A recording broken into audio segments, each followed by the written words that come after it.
Sahabat yang diberkati, mari kita dibangun kembali dengan kebenaran firman Tuhan yang terdapat di dalam 2 Tawarik 19 ayat yang kedua. 2 Tawarik 19 ayat yang kedua.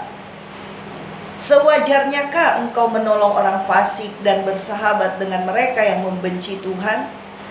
Karena hal itu Tuhan murka terhadap engkau. Waduh, ini ayat firman Tuhan pagi-pagi, Isabella. Kenapa seperti ini? Oke, sahabat yang diberkati Tuhan, luar biasa. Firman Tuhan datang kadang-kadang menghibur, kadang-kadang memberi nasihat, atau kadang-kadang juga memberi ganjaran, pukulan untuk kita, supaya kita kembali kepada rel kebenaran firman Tuhan, karena kita bukan anak-anak gampang, kata firman Tuhan. Nah, sahabat yang diberkati, manusia adalah makhluk sosial, amin. Artinya tak bisa hidup sendiri tanpa kehadiran orang lain, itu pasti. Selama kita menjalani hidup di dunia ini, kita saling membutuhkan satu sama lain, bahkan memerlukan kerjasama satu sama lain.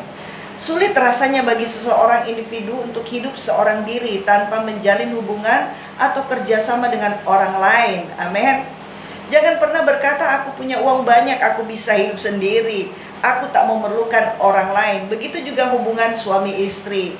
Kita saling membutuhkan pasangan kita, entah itu suami, entah itu istri, anak terhadap orang tua terhadap anak. Kita itu saling membutuhkan. Sebab tanpa kehadiran mereka di dalam rumah kita akan terasa sunyi, dan kita akan merasa seperti orang yang sendirian.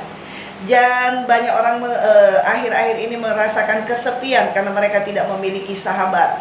Nah, carilah sahabat yang sejati. Siapa dia? Yesus Kristus tentu saja. Dia sebagai kawan sejati, sebagai tempat curhat, ya kan, curahan hatimu, tempat berkeluh kesahmu, tempat memuji, tempat menyembah, everything. Dia adalah segala-galanya buat kita.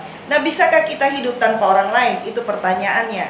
Berdasarkan keperluan inilah akhirnya terjalin sebuah pertemanan, persahabatan. Lalu kepada pertemanan itu lebih karib lagi, yaitu persahabatan. Amin.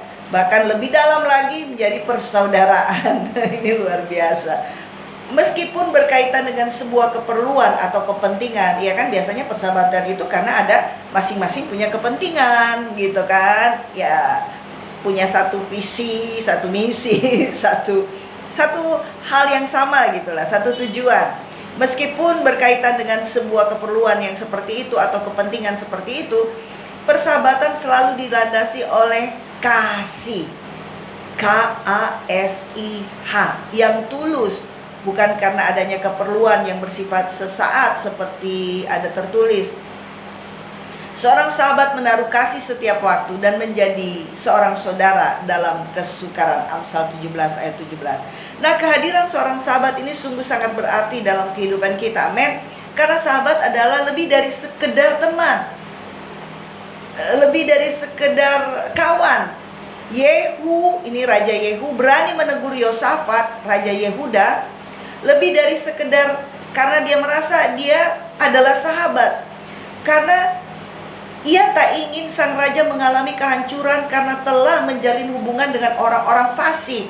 Orang-orang fasik ini adalah orang-orang yang tidak mengindahkan perintah Tuhan, sehingga kecenderungan hatinya selalu membuahkan kejahatan semata. Walaupun mereka tahu itu kebenaran Tuhan, tetapi mereka mengabaikan. Ada pemberontakan di dalam hidup mereka. Itulah orang fasik. Sehingga kecenderungan hati mereka itu selalu berbuat kejahatan. Yehu menegur Yosafat karena telah membangun hubungan dengan orang-orang yang tidak punya hati takut akan Tuhan. Nah, sahabat yang diberkati Tuhan, bersahabat dengan orang-orang yang membenci Tuhan yang kita sembah. Waduh, ini bisa menjadi sangat berbahaya.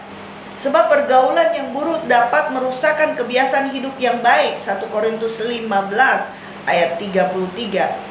Dan inilah pentingnya seorang sahabat. Ketika sahabatnya melakukan kesalahan fatal, ia tidak tinggal diam. Ia tidak tinggal diam dan duduk-duduk pangku tangan, lalu dia bilang biar aja ngana jatuh.